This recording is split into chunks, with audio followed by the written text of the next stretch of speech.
Greetings, guys. Welcome back to my channel. My name is Mona, and this is my channel, Evolve with Mona. For those of you that are new here, I am a professional intuitive empath, and my angels tonight wanted me to run through a couple of quick tips for you, the cliff notes, if you will, regarding love languages. We have 5 primary love languages, and this is how we connect with all the people in our life in any dynamic of interpersonal relationship. But for the Valentine's edition, we're definitely going to talk about our loved ones, our paramours, the one that we share a bed, a home space, maybe a shower with. And the 5 primary love languages are words of affirmation, acts of service, quality time, gifts, and physical touch. Today, right now, we're going to do a quick little bite and overview regarding acts of service. So, these are some quick tips for connecting with your partner if that is their primary love language. The thing that you need to know about our love languages is that we cocktail them. So, we will have many, not just one. There may be 3 or 4 that we utilize, or all 5, but there will be a primary one. For me, it's words of affirmation. Can you tell? I kind of love talking, right? So that's one of my primary love languages. But that is not necessarily my husband's. And that's why I'm teaching this, because we had to learn to speak each other's love languages. And my husband's love language is definitely acts of service. That's how he lets me know he loves me. And that's how I know, and to let him know I love him. That's his primary. It would be acts of service. He's fantastic, especially knowing your chart matters too. He's a Capricorn. Capricorns are associated with service. So he is always in service industry jobs and or in restaurant business or things of that nature, because that's actually his wheelhouse. You know how sometimes we'll get with a partner, we'll be like, I want to change everything about them and I want them to be this or that or more ambitious.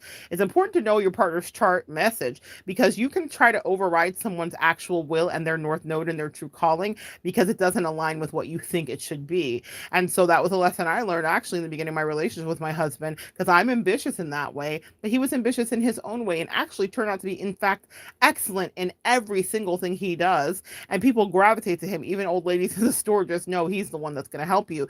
And that's how he shows his love to the world, even with a nickname ending in doer. I won't say his first name here, but his family calls him blank doer, because he's the person that does all of the things when we're at family reunions or together. Okay. He is that much entrenched in acts of service. That's how he loves. So let's talk about, for your partner specifically, how acts of service, if that is their primary love language, how you can connect with them. And if it's yours, how people connect with you. The first thing is offering help without being asked. And this is something that I've seen my husband do. He is the person that literally will just get up and do something for you. He anticipates people's needs that way. It's really beautiful to see.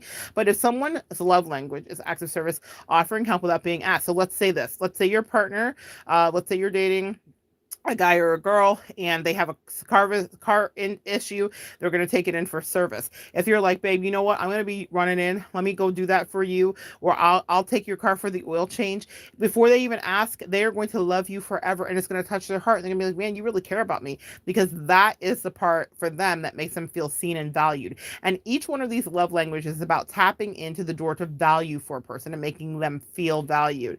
The next thing you can do with an acts of service person is make them breakfast in bed. So these are these iconic Instagrams. If you don't want to just show up for the gram, but you want to show up for your man or your woman or your friend or your sister or your mother or your brother or your homie or your bestie, breakfast in bed, if it's appropriate, of course. Like, let's say you guys are on a retreat with like a bestie retreat, you could do breakfast in bed for a bestie, right? That wouldn't be weird or creepy or inappropriate. But if it's your person, breakfast in bed would be that. Even if it's platonic, you could do a packed lunch, you could do a little wine, you could do something of that. But if they like acts of service, they're going to like that you put time and energy into the thing, you thought of it, and you did it for them.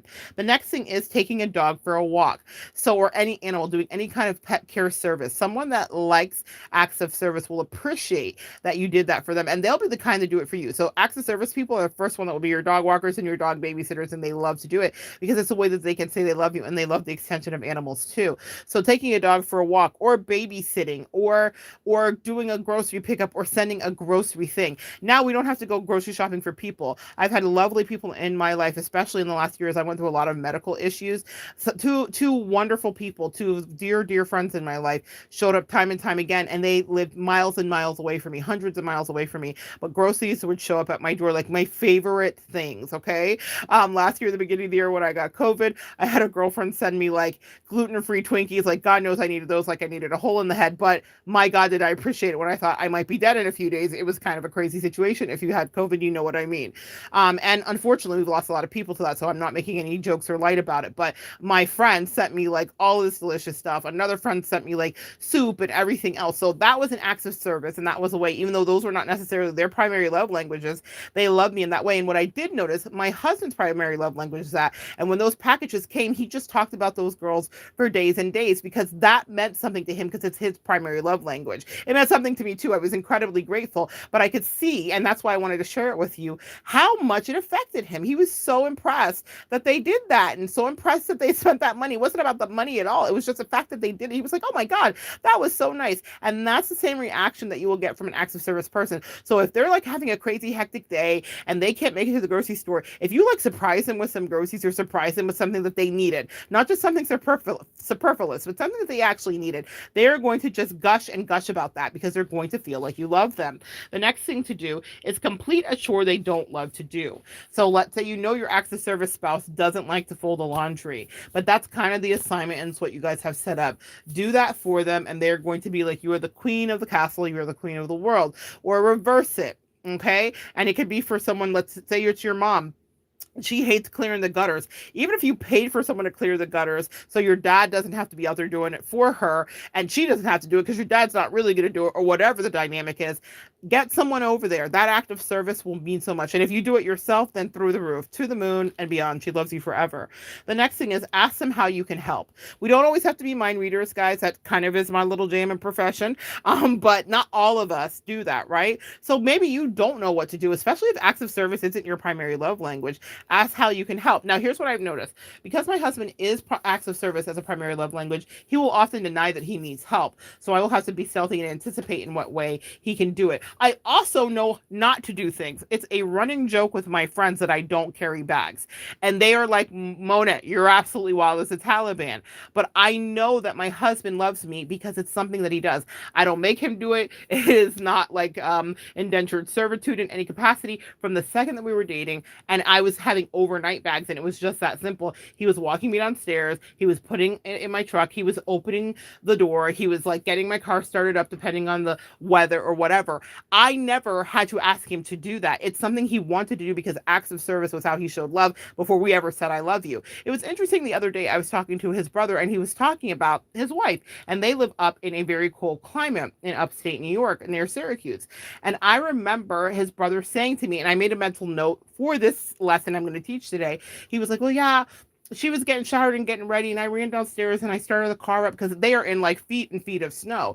And I started the car up and everything and got ready so that when she would get down and be warm, and I was getting her coffee. Something else I'm very very blessed to have. My husband, because he loves acts of service, coffee is something I love the best of the best. So I buy the best machines I can have, but him making it is something that is just part of our routine, and every relationship has their different dynamics. But when I heard his brother talk about that, I thought, so this must be a love language that's pervasive in the family. So that made me think about family trees and our love languages. So that may be another thing for you guys to think about, because I never made those thoughts or connections because I spend time with my husband and obviously not with my brother-in-law as much unless it's a family get together. But when I heard him talk about that, I was like, wow, that's something that my hubby does for me and does for me without me ever asking. So when I go back to this about ask them how you can help, sometimes people with a love language that is acts of service won't want your help and will deny that they need your help. My hubby's the type that if he gets a cut, will band-aid himself before I even know about it. I'll see the band-aid and be like, what happened? But if I have a boo-boo, won't you know he's making the biggest deal about it? The Neosporin's out. He's cleaning it. He's taking care of it because that's how he says, I love you. Being a man of not many words, even though he'll find them for me because he knows words of affirmation matter to me, and he's been getting so incredibly better as the years have gone on. The thing that's important to me, though, is that he loves me in the way that makes sense to him. So it means that I'm well taken care of in crazy ways. And the bag thing, as I was talking about, guys, is something that my friends all make fun of me about. They feel bad for him. And then later they're like, I kind of wish my husband would do that, or my partner would do that. I've even had gay friends. I wish my wife would do that. But the thing about it is it's nothing I had to beat into him. It's something quite literally that he does. And as long as I'm alive, it just is what it is, okay? I have been bigger. I have been smaller. No matter what size, my bags are carried because that's his love language. And when I try to, it's kind of funny, guys. If I'm upset with him, that I'm carrying my own bags. Isn't that funny? That's how he knows I'm upset. If I'm carrying my own bags, I won't let him help me because I know how much it means to him to express his love language that way. I have to be super pissed for that to happen, but it has happened occasionally. And he knows, like, oh my gosh, she wouldn't even let me carry her bags, which I know sounds crazy, right? Or funny to someone that's not living that life. But because that's his primary love language, he took note of that. And it wasn't that I was thinking, I'm going to punish you that way, but I was so upset with him, I didn't even want him to love me in that moment. Does that make sense? So we really do understand perceptibly each other's love language. I was like, I am not taking your help, because I knew to accept his help would mean that he essentially thought either he was off the hook or that whatever was fixed, because I was accepting the help. And so I said, nope, we're going to fix this first. If that means I'm going to struggle with these bags, God bless America, I'm going to struggle with these bags.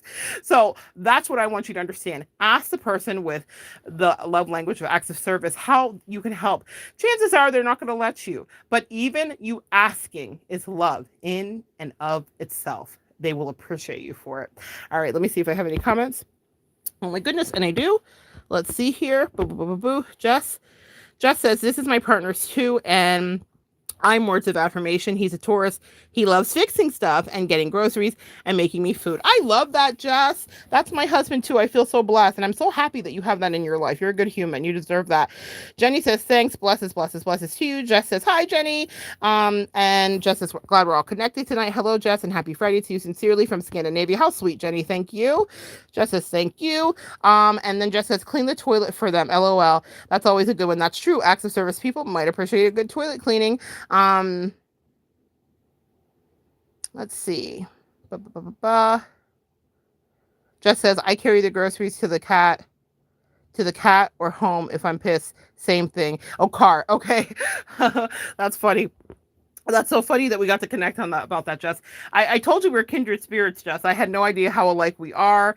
But in that case, I do the same thing. So if I'm pissed, that's exactly how I show up. I'm like, I'm carrying it myself. We were recently at an airport and I was having a moment and I was frustrated, and he knows, like, just give me some space, because I'm pretty contained and I actually will like decompress and rationalize it.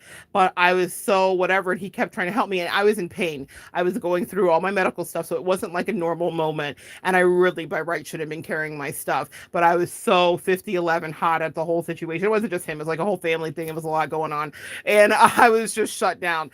And I really wouldn't let him carry it. And later we laughed about it when we were on the plane and after I come down. And he was like, wow, you're really mad at me, huh? I was like, yeah, I really was. Ridiculous as it is. That's how he knows I'm pissed. I'm not letting him carry my bags. Jess, I love that you have love in your life like that. I wish that for every woman. We should not have to carry bags. And when my husband's around, my friends, my girlfriends, my besties, they're not carrying their bags either, because that's how he's also saying he loves them too, with boundaries. Hello.